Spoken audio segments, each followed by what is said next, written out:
In the well-manicured subdivision of Rosewood Pines, rules are king. The HOA board is notorious for their vigilance, ensuring every homeowner adheres to the strict guidelines laid out in the community covenant. Among them, none was more notorious than Karen Whitfield, the HOA secretary, a woman who took her duty as community watchdog to an almost absurd level. One afternoon, Karen came knocking on my door.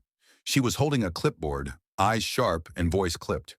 "I need to see your lease agreement," she demanded without preamble. "We're verifying all rental properties to ensure compliance with HOA rules." I raised an eyebrow. "Lease? I don't rent." Karen huffed. "It's standard procedure.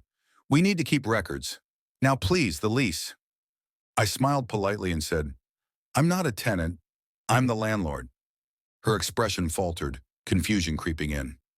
"I own the house you're living in," I explained calmly. "You're the tenant." That statement hung in the air.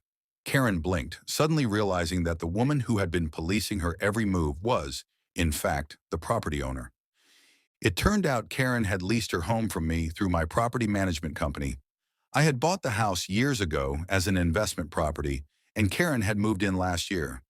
She had always been quick to report neighbors' minor infractions, from lawn heights to trash bin placement, but never once mentioned her own lease or rental status. Instead of the usual defiance, Karen looked sheepish. I, I didn't know," she stammered. "I thought this was my house."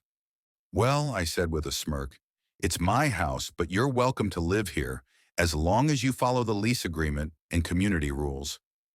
I assured her that the lease was in good standing and all rent payments were current.